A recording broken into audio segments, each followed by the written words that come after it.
Oh.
There's no feeling more intense than starting over.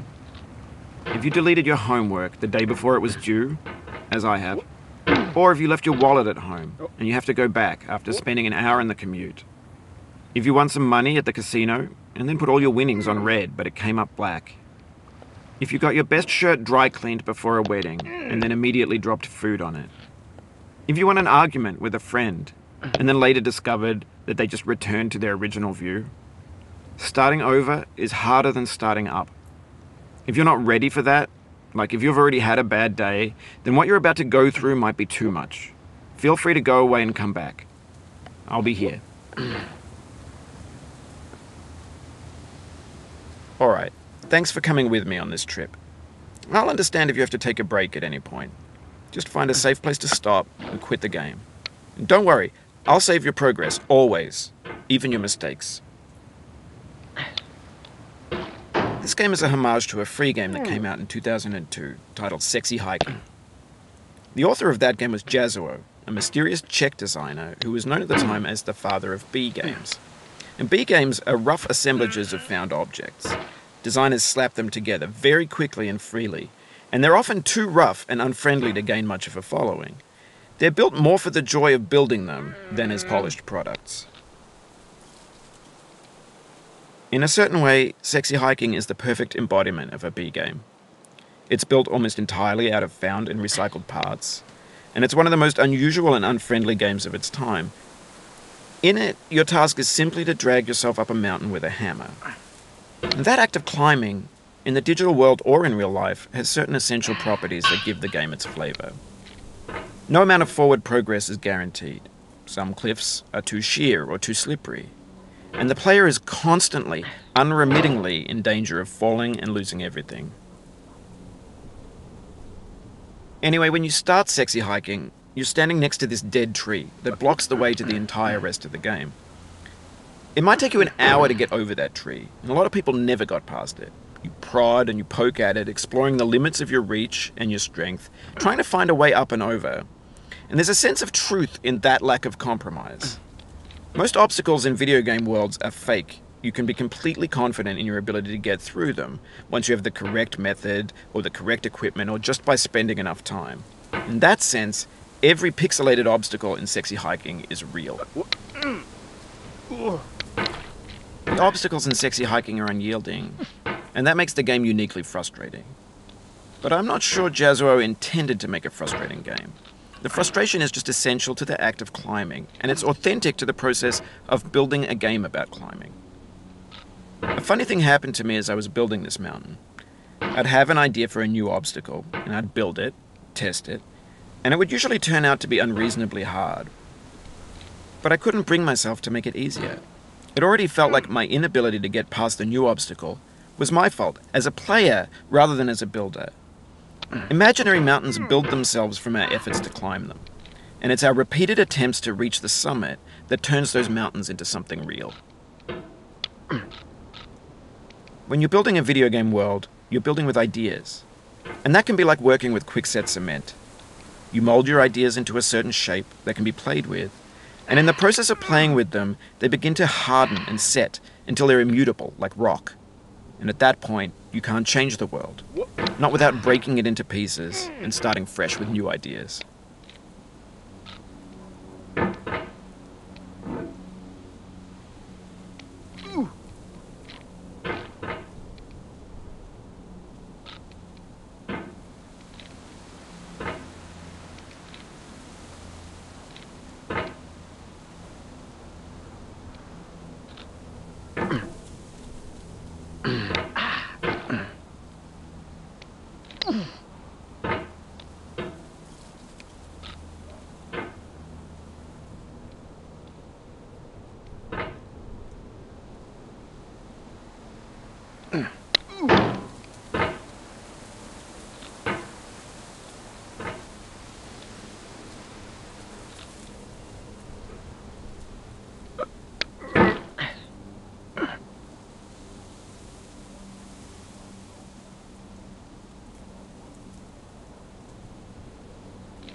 You've done this part before. You know it's possible.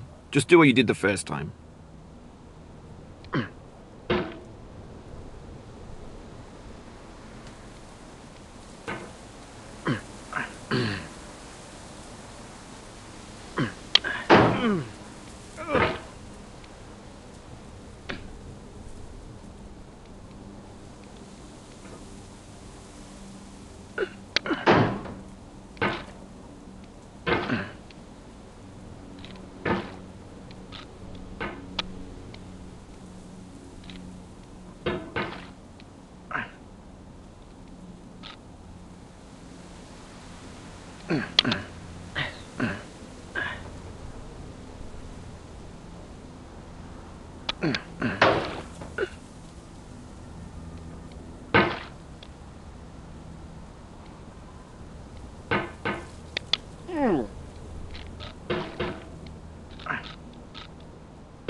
For years now, people have been predicting that games would soon be made out of prefabricated objects, bought in a store and assembled into a world. And for the most part, that hasn't happened, because the objects in the stores are trash. I don't mean they look bad or that they're badly made, although a lot of them are. I mean they're trash in the way that food becomes trash as soon as you put it in the sink. Things are made to be consumed and used in a certain context, and once the moment is gone, they transform into garbage. In the context of technology, those moments pass by in seconds. Over time, we've poured more and more refuse into this vast digital landfill that we call the internet. It now vastly outnumbers and outweighs the things that are fresh and untainted and unused. When everything around us is cultural trash, trash becomes the new medium, the lingua franca of the digital age. And you can build culture out of trash. But only trash culture. B games, B movies, B music, B philosophy. Maybe this is what digital culture is. A monstrous mountain of trash, the ash heap of creativity's fountain. A landfill with everything we ever thought of in it. Grand, infinite, and unsorted. Oh, you just lost a lot of progress. That's a deep frustration, a real punch in the gut.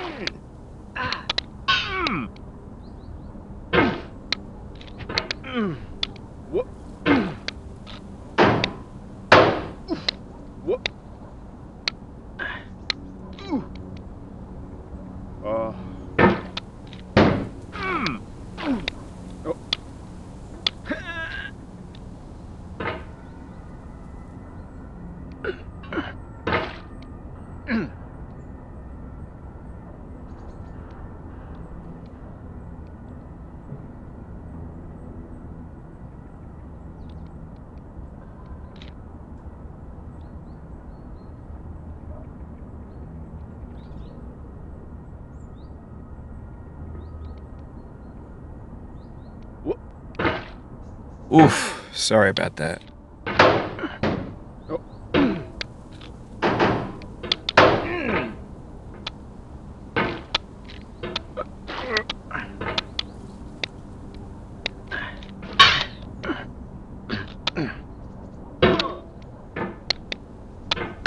Oh, it happened again. Keep on trying, don't let it get to you.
There's 3D models of breakfast, Gen X's fanfic novels, scan magazines, green screen Shia LaBeouf, banned snuff scenes on LiveLeak. Facebook's got lifelike bots with unbranded adverts and candid shots of Kanye and Taylor Swift mashups, car crash epic failed GIFs, Russian dashcam vids, discussions of McRibs, discarded, forgotten, unrecycled, muddled, rotten, untitled. Everything's fresh for about 6 seconds, until some newer thing beckons, and we hit refresh. And there's years of persevering, disappearing into the pile, out of style, out of sight.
This thing that we call failure is not the falling down, but the staying down. Mary Pickford.